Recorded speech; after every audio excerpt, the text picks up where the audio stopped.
tous. On va, Bezrat Hashem, cette semaine, entamer le sujet passionnant de Ikar et Tafel, de ce qui est principal et ce qui est secondaire dans deux aliments. On va commencer tout d'abord par la source. Avant d'entamer la Gemara de Masachet Brachot, Mem Aleph Amud Aleph, je vais vous faire une petite introduction. On rapporte dans la Mishnah une machloket entre Rabbi Yehuda Chachamim. Lorsque j'ai deux aliments devant moi, sur lequel des deux je dois faire la bracha. Alors Rabbi Yehuda nous dit, écoute, si un des deux aliments, on parle dans un cas où un des deux aliments fait partie des 7 fruits d'Israël. Donc nous dit Rabbi Yehuda, dans ce cas-là, il faudra faire la bracha sur le fruit d'Israël. Et Chachamim nous disent, non, tu fais la bracha sur celui que tu as envie, celui que tu préfères. Maintenant, dans la Gemara, on rapporte l'opinion de Oula. Ne cherchez pas sur vos feuilles. Ce que je vous dis n'est pas écrit sur vos feuilles. En fait, c'est avant la Gemara qui rapportait le Daf Mem Aleph Amud Aleph. Vient Oula et nous dit la chose suivante. Il nous dit, écoute, je vais t'expliquer en fait la marloquette entre Rabbi Yehuda Chachamim sur quoi elle porte. Nous explique Oula. Lorsqu'il s'agit... C'est-à-dire que la marloquette entre Rabbi Yehuda et Chachamim, c'est uniquement lorsque j'ai deux espèces qui ont la même bracha. Exemple, j'ai une pomme et une date. Quand j'ai une pomme et une date, où la bracha de la pomme et de la date sont similaires, donc dans ce cas-là, nous dit Rabbi Yehuda, écoute, si tu dois faire qu'une seule bracha, fais la bracha sur le fruit d'Israël, sur la date. Ven Chachamim nous disent non. Si toi tu préfères les pommes, tu feras la bracha sur la pomme et tu acquitteras la date. Mais, nous dit Oula, mais par contre, si j'avais deux espèces différentes, exemple, ça veut dire, j'avais par exemple un radis, Boré Peri Adama, et une olive, Boré Peri Haetz. Maintenant, l'olive, elle fait partie des 7 fruits d'Israël. Nous dit, dans ce cas-là, Oula, là-dessus, il n'y a pas de marloquette, que je dois faire deux brachot, à savoir, la bracha sur le radis, la bracha sur l'olive. Mais non, la vérité pour l'instant, Oula ne nous donne pas de préférence. Mais de toute façon, je dois faire deux brachot. C'est-à-dire que je ne pourrais pas, admettons, faire la bracha sur le radis, qui est Boré Peri Adama, et rendre quitte l'olive. Bien qu'en vérité, on a appris ultérieurement que si, par erreur, j'ai fait la bracha de Boré Peri Adama sur quelque chose qui pousse dans l'arbre, je suis quitte a posteriori. Pourquoi? Parce que finalement, l'arbre pousse de la terre. D'accord? Entre parenthèses, le contraire ne serait pas juste. C'est-à-dire que si je ferais Boré Peri Haetz sur un radis, même Bediavad, même a posteriori, je ne serais pas quitte. D'accord? Parce que les radis ne poussent pas sur les arbres. Très bien. Voilà ce que nous dit Oula. Maintenant, on va enchaîner sur la Gemara du jour. Je vous lis la Gemara. En vérité, la Gemara ici pose une question, elle objecte sur l'explication de Oula. À savoir que je ne pourrais pas faire, si j'ai un Haetz à Adama, je ne peux pas faire, admettons, la bracha sur le Adama et rendre quitte le Haetz. C'est pas possible. Ce sont deux brachas qui sont distincts. Même si a posteriori le Adama rend quitte le Haetz, peu importe, il faudra faire deux brachot. Maintenant, la Gemara pose la question et dit, pourtant, c'est pas écrit comme ça. Il est écrit la chose suivante. Ayu lefanav tznon vezaït. Si j'avais devant moi un radis et une olive, mevarech ala tznon ou poteret azaït. Je peux faire la bracha sur le radis, Boré Peri Adama, et rendre quitte l'olive. Donc c'est exactement le contraire de ce que tu nous as enseigné, toi, Oula. Qu'est-ce que Oula répond? La Gemara répond à la place de Oula. Elle nous dit non, en vérité, il n'y a aucune question. Cette Gemara n'est pas du tout contradictoire avec ce que Oula nous a enseigné. Pourquoi? Acha bemayaskinan, ici, de quoi parle-t-on? Kesheatznon aikar. Il dit ici, on parle, le texte que tu m'as rapporté, il parle d'un cas bien précis. Il parle dans un cas où on parle de quelqu'un qui voulait manger un radis, uniquement un radis. Sauf que le radis, il est bien bon, mais il est fort. Il est piquant. Donc, pour adoucir l'effet du radis, l'effet piquant du radis, j'ai mangé ensuite une olive pour adoucir ce goût fort qui est dans ma bouche. Donc en vérité, ici, on parle d'un tout autre sujet. On parle d'un sujet où j'ai un aliment qui est principal et un aliment qui est accessoire. Ici, l'aliment principal, c'est le tsnon, c'est le radis. Et l'aliment accessoire, c'est l'olive. En vérité, je n'étais pas intéressé de manger l'olive. Mais étant donné que l'olive vient adoucir, donc elle est secondaire, donc je peux faire la bracha sur le radis et rendre quitte l'olive. Donc qu'est-ce qu'on apprend? Qu'est-ce qu'on peut apprendre d'ici? L'Agmara voulait dire, c'est-à-dire, Oula nous a enseigné que je ne peux pas faire Adama et rendre quitte un Haetz. D'accord? Pourquoi? Parce que c'est pas la bracha de l'olive. D'accord? Maintenant, quand la Gemara objecte, elle dit, écoute, j'ai trouvé une contre-preuve à ce que tu as dit. Quoi? On peut très bien faire Adama sur un Haetz et se rendre quitte les Khatrila, a priori de faire ça. Vient Oula et il nous dit, non, pas du tout. Ça n'a rien à voir. En vérité, un Adama ne rentre pas quitte a priori un Haetz. Mais ici, c'est quelque chose de spécial. Pourquoi ici le radis peut rendre quitte l'olive? Pas parce que le radis il est Adama et qui rend quitte l'olive à Etz. Ça n'a rien à voir. Mais tout simplement, c'est parce qu'on parle d'un tout autre sujet. Le sujet de Ikar Vetfela. Et quelle que soit l'origine de chacun des deux aliments, le principal rend quitte le tafel. Donc ça veut dire qu'en vérité, même si, admettons, la bracha du Ikar, du principal, elle n'a rien à voir avec la bracha du tafel. Exemple, admettons que c'était le contraire, que je veux manger une olive, mais que l'olive elle est tellement douce que ça me... Enfin, peu importe, je mange un haetz, mais il est trop sucré, donc je vais manger après un hadama. Maintenant, c'est sûr que la bracha de haetz, comme on l'a dit tout à l'heure, elle rend pas quitte le hadama. Eh bien, en vérité, là-dessus, il n'y a pas de discussion. Jamais une date pourra rendre quitte un radis. Jamais un haetz pourra rendre quitte un hadama. Oui, mais à partir du moment où on parle d'un tout autre sujet, celui de Ikar et Tafel, alors à ce moment-là, c'est valable. Ok, très bien. Je passe à la seconde Gemara. Gemara dans Brachot, Daf Mem Aleph Amud Bet. Rav Papa nous enseigne la chose suivante. Il Cheta, il nous dit, voici la halacha.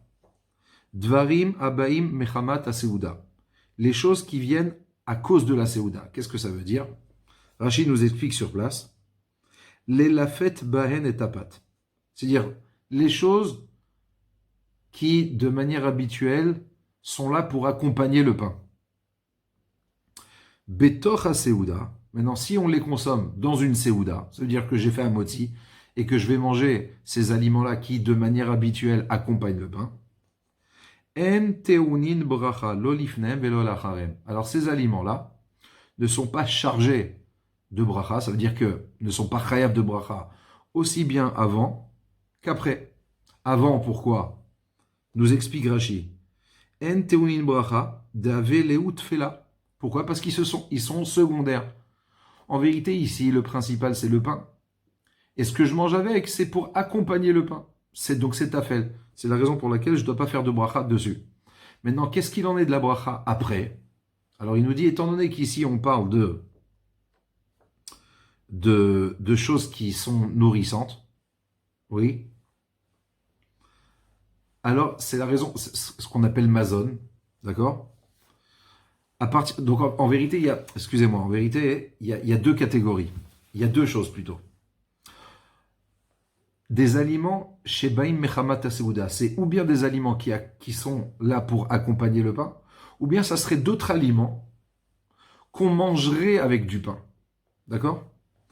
Donc nous explique l'Agmara, à ce moment-là, les aliments qui viennent accompagner le pain sont secondaires au pain. Et même les aliments que de manière habituelle on ne mange pas avec le pain, donc vous allez me dire ils ne sont pas là pour accompagner, mais à partir du moment où je les mange avec du pain, donc ils sont considérés comme du mazon, comme ils sont là pour nourrir.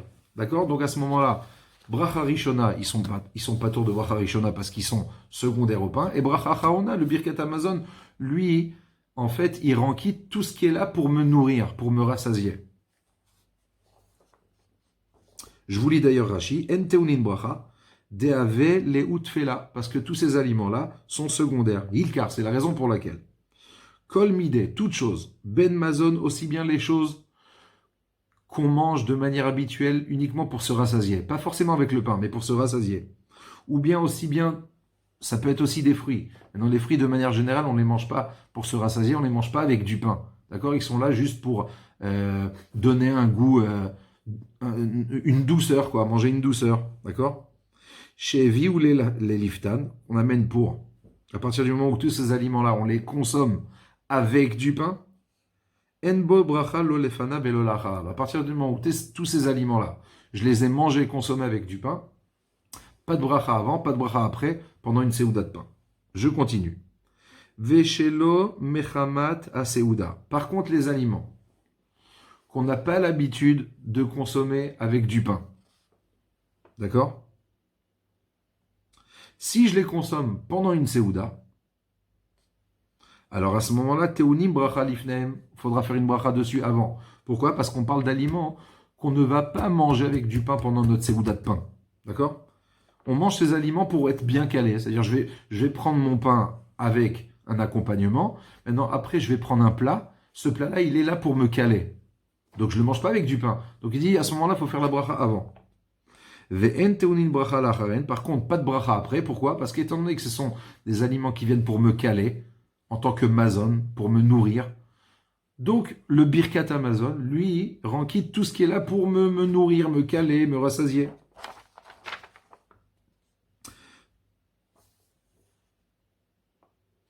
D'ailleurs, Rachid nous donne plusieurs exemples. Kegon, comme par exemple, Daïsa, ça peut être une bouillie faite à base de céréales. Krouv, ça peut être du chou. Vetradin, des épinards. Chez Enan Liftan, c'est-à-dire en général, ces plats-là, c'est pas des plats qu'on mange avec du pain. Mais alors pourquoi on les consomme? On les consomme pour se caler, pour être rassasié. Ok, je continue. Ensuite, Rav Papa nous enseigne une troisième catégorie. Maintenant, les achar à Seouda, les aliments qu'on amène à la fin du repas, ce qu'on appelle aujourd'hui le dessert.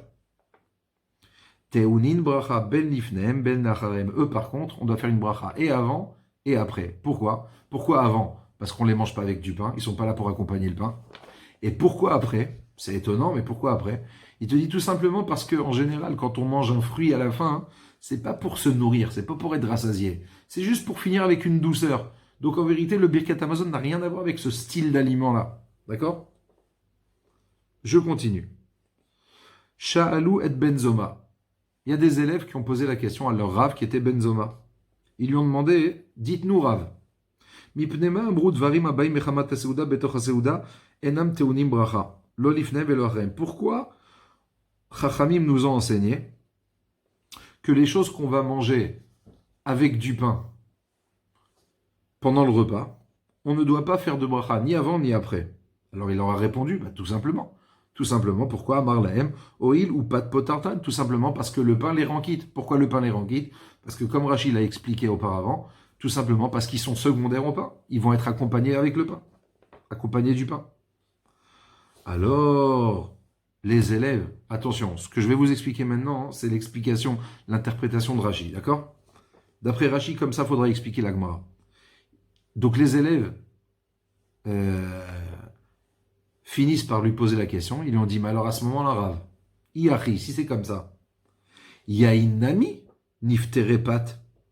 Alors le vin aussi devrait être quitte par la bracha du pain. Je m'explique. D'après l'explication de Rashi, lui qui a compris que qu'est-ce que c'est que les aliments chez Baïm Mechamat Aseuda, c'est les aliments que je vais manger avec du pain. Donc forcément ici on parlerait dans un cas où la personne en question va tremper son pain dans du vin et va manger. À l'époque de la Gemara, on voit par-ci et par-là dans la Gemara des cas où on trempait le pain dans du vin et on le mangeait. Donc dit donc d'après ça, si je trempe mon pain dans le vin, étant donné que j'ai mangé, j'ai consommé le vin accompagné de pain, ou plutôt le vin est venu pour accompagner le pain, il devrait être patour de bracha en faisant un moti. Or, nous on sait très bien que non, il faut faire la bracha de Boré Pera Geffen. Donc si c'est ça le raisonnement, ici aussi, le vin, il aurait dû être patour par la bracha de Hamotzi. Qu'est-ce que leur répond Benzoma? Sha'ane yain. Benzoma leur répond, leur Rav leur répond. Non, le vin c'est différent.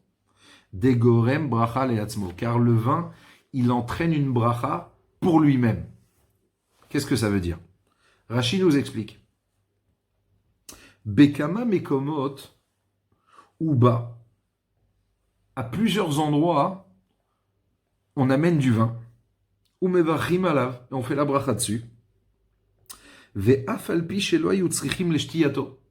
Malgré qu'on n'avait pas besoin de le boire, c'est-à-dire on n'avait pas envie de boire. Je m'explique. C'est vrai que de manière habituelle, chaque aliment, il est là pour quoi? Il est là pour en tirer profit. Et donc avant de tirer profit d'un aliment, comme on l'a déjà appris, on ne peut profiter de ce monde sans faire de bracha. Donc c'est la raison pour laquelle on fait une bracha sur chaque aliment, parce qu'on en tire profit. Maintenant ici on a appris un nouveau principe. Oui, c'est vrai que d'habitude, sur chaque aliment, vu qu'on en tire profit, on doit faire une bracha. Oui, mais quand c'est un aliment qui est secondaire, qui est accessoire, alors à ce moment-là, lui-même il est exempté de sa bracha par l'aliment qui est lui le principal. Ok, c'est vrai. Donc je comprends très bien. Donc on comprend très bien la question des élèves à Benzoma, de dire mais écoute, si tu manges, si tu trempes ton pain dans le vin finalement c'est un accompagnement. Le Rav répond de la manière suivante, il dit c'est vrai, mais vous avez oublié quelque chose. C'est vrai que chaque aliment, il a en potentiel, il a comme caractéristique un profit, on va en tirer profit. Mais en vérité, le vin, il a quelque chose de spécial. Il a une autre caractéristique. C'est quoi? C'est que parfois, on consomme du vin pas pour en tirer profit. Le vin, il n'est pas là pour en tirer profit. Le vin, il est juste là pour honorer la circonstance. Je m'explique. Je vais vous donner l'exemple de quoi? Du kidouche. On voit que Chachamim nous a imposé de sanctifier le jour du Shabbat avec une coupe de vin. Nous ont demandé de faire Havdalah sur une coupe de vin. Maintenant, moi, admettons, j'aime pas le vin. Ou bien, j'aime le vin, mais j'ai pas envie d'en boire maintenant. Donc, j'ai pas envie d'en boire. Malgré tout, Chachamim nous disent, non, tu vas faire kidouche sur du vin. Pourquoi? Si c'est pour en tirer profit, il fallait me dire, écoute, si tu aimes le vin, vas-y, prends une coupe de vin, t'aimes pas le vin, prends un verre de coca. Non. Le vin, il est spécial. Le vin, c'est un aliment honorable, qui vient honorer la circonstance. Donc, mis à part la caractéristique du profit, qui est commun à tous les aliments, il y a une nouvelle caractéristique. C'est qu'ici, le vin, il vient donner du kavod, il vient honorer. Donc, en vérité, répond Benzoma à ses élèves, étant donné que le vin, il a deux caractéristiques. Il a d'un côté le profit. Maintenant, si on parle de profit, alors il y a à ce moment-là le principe de Ikar Vetafel. Mais étant donné qu'il y a une autre caractéristique qui fait que le vin, c'est un aliment au-dessus des autres aliments. Il est spécial. Donc, cette caractéristique-là même, elle impose, elle entraîne qu'on doit faire la bracha sur le vin, même si en vérité, dans les ilchot de quand je profite de deux aliments, je fais la bracha sur le ikar et le tafel, non, lui le vin, il n'a rien à voir avec cette catégorie. Pourquoi? Parce que le fait même que ce soit un aliment honorable, cela même, ça entraîne qu'on doit faire la bracha dessus. Ah, mais pourtant il est secondaire, peu importe s'il est secondaire. Secondaire, c'est uniquement par rapport au sujet de profit. Alors on va chercher le profit principal. C'est le pain. Oui, alors fais sur le pain et ça rend quitte ce que tu vas accompagner. Mais ici, c'est pas seulement une question de profit, c'est que le vin, il a quelque chose de spécial. C'est pour ça qu'exceptionnellement, il faudra faire la bracha dessus. Très bien. On va passer maintenant, Bezrat Hashem, à la dernière Gemara. Une autre Gemara dans Masechet Brachot, Daf Mem Dalet, Amoud Aleph. La Gemara nous dit, tout d'abord, on va commencer par la Mishnah. Dans la Mishnah, il est écrit la chose suivante. Evi ou les fanav maliach. Si on lui a apporté, ils lui ont apporté un aliment salé en premier. Tehila. Ou pat imo. Et après, on lui a amené, pour accompagner cela, du pain. Nous dit la Mishnah, Mevarech ala maliyach, tu fais la bracha sur cet aliment qui est salé, ou poter et ta pâte. Et la bracha sur cet aliment salé rendra quitte le pain. Donc admettons qu'on lui a amené des anchois bien salés. Lui, maintenant, il a envie de manger des anchois. Maintenant, après, il va manger du pain pour adoucir cette sensation de salé, pour l'apaiser.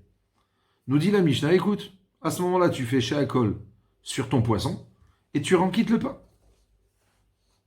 Zéaklal, voici le principe. Kol sheu ikar veimot fela, tout aliment qui est principal et qui est accompagné d'un aliment qui est accessoire secondaire, mevarech ala ikar ou poter et tatfila. On fait la bracha sur le principal et on renquitte, on exempte la bracha sur l'aliment qui est secondaire. Maintenant, la Gemara ici pose une question. Et dit, attends, j'ai un petit problème. Dans la réalité, ça veut dire. Tu m'as parlé de quelqu'un qui mange un aliment salé et qui mange ensuite du pain. Et l'aliment salé, tu l'appelles aliment principal.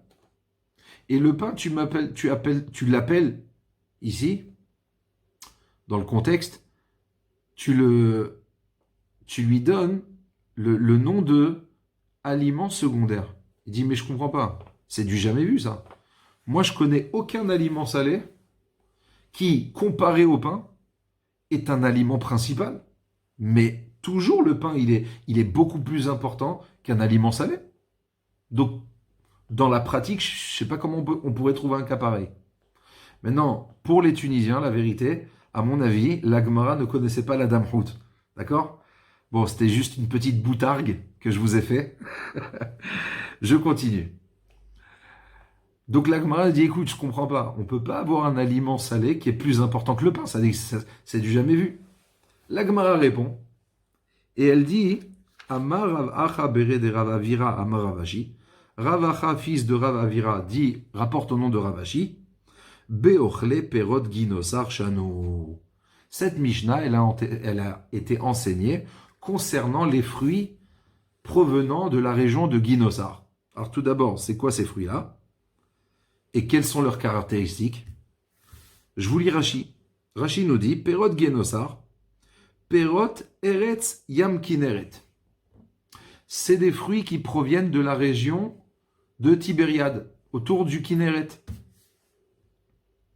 Enfin, j'ai dit Tibériade, dans la région du Kinneret. Ça peut être tout autour, il n'y a pas que Tibériade autour du Kinneret. Et nous dit Rashi quelque chose d'important. Il nous dit, et ces fruits-là, chashuvim minapat. Ils sont plus importants encore que le pain. Waouh. Ok. Alors, tout d'abord, la première question qu'on pourrait se poser, c'est attends, je comprends plus. Alors là, je comprends plus rien. Dans la Mishnah, on me parle qu'on a posé à la personne en question. On lui a posé tout d'abord un aliment qui est salé. Et après du pain. On pose la question, moi je connais pas d'aliment salé plus important que le pain. Réponse de la Gemara, non, on parle de fruits. Je sais pas, vous connaissez des fruits salés? Moi je connais pas. Donc qu'est-ce qu'il nous raconte Rashi? En vérité, c'est pas Rashi, c'est plus la Gemara. D'accord? La Gemara qui nous dit, non, ici on parle de quelqu'un qui a mangé des fruits de Ginosar. C'est des fruits très chashuvim, qui avaient énormément de valeur, plus encore que le pain. Waouh, extraordinaire. Mais comment vous expliquez, vous faites rentrer cela dans les mots de la Mishnah? La Mishnah parle d'un aliment salé. Alors regardez. D'après Rashi, peut-être que l'explication, ça serait la suivante. Étant donné que ces fruits-là de Guénosar, comme d'ailleurs dans la suite de la Gemara, la Gemara ensuite enchaîne sur effectivement combien ces fruits-là, ils étaient spéciaux et extraordinaires et énormément, très sucrés et très... Bref, d'un goût inimaginable. Bref, c'est la suite de la Gemara, mais bon, c'est pas ce qui nous intéresse. Peut-être que lui, Rashi, expliquerait la Mishnah de cette manière-là. Qu'on parle de quelqu'un qui mange des pérodes guinosar. Et alors, quel rapport avec Maliach? Le Maliach ici, c'est qu'apparemment, ces fruits-là, ils étaient tellement doux, c'était impossible de les consommer tels quels. Donc il fallait obligatoirement, je vais dire adoucir, en vérité c'est pas vraiment adoucir, vous aurez compris, rééquilibrer cette douceur qui était trop intense par du salé. Donc en vérité on mangeait ces fruits-là qui étaient trop sucrés, on les accompagnait de quelque chose de salé. Seulement, une fois avoir consommé ce qui était salé, j'ai un problème, c'est que ce goût de salé qui était là en fait à la base pour rééquilibrer, il me reste comme ça dans la bouche, c'est désagréable. Donc, il mangeait du pain après pour justement atténuer ce goût salé. Bon, ça c'est une parenthèse. Maintenant, Bezrat Hashem, on va passer à Tosfot. Tosfot nous dit la chose suivante. Shea Maliach Ikar. Il te dit, Tosfot nous explique la Gemara qu'on parle de quelqu'un qui a consommé des fruits de Guinosar, la région de Guinosar, donc des fruits très sucrés. Et ils nous disent Tosfot, Shea Maliach Ikar, et qu'à ce moment-là, l'aliment salé que je vais consommer, lui, il est principal. Pourquoi? Sheuba le'ashiv halev shenechlash mipne metikut aperot. Alors, moi, je vous ai expliqué que, dans Rashi en tout cas, qu'on mangeait un aliment salé pour essayer d'atténuer cette douceur qui était trop intense. Lui, Tosfot, il n'a pas l'air d'expliquer comme ça. Bon, c'est possible en vérité que Rashi aussi explique comme Tosfot. Sur ce point-là, à savoir que c'est tellement sucré que on se sentait affaibli. Et donc, en guise de remontant, on prenait quelque chose de salé. Et ensuite, ve'apat chez la harav, ensuite on prenait du pain. Pourquoi? Parce qu'une fois qu'on a pris le remontant de l'aliment salé, maintenant on a la bouche toute salée, c'est désagréable. Donc on va manger un bout de pain pour faire passer cette sensation de salé. Très bien. Donc le pain, il vient uniquement à cause du salé. Seulement, vous l'aurez compris, il y a une difficulté ici. Lui-même, Tosfot pose la question. Tosfot nous dit, Veim Thomas, alors maintenant si tu poses la question et tu me dis, bah alors si, donc à ce moment-là, si on parle de quelqu'un qui a mangé des fruits, ensuite, en guise de remontant, il va manger quelque chose de salé. Et pour atténuer ce goût salé, il va manger du pain. Donc au final, c'est quoi le Icar ici? C'est quoi le principal? C'est le Maliach? C'est l'aliment qui est salé? Jamais de la vie. Le Icar, c'est les fruits. Donc nous dit Tosfot, si tu poses la question, Perot avait Icar, alors à ce moment-là, c'est quoi le principal? C'est les fruits. Ou Maliach, mais l'aliment salé, lui-même, il est secondaire, il est accessoire.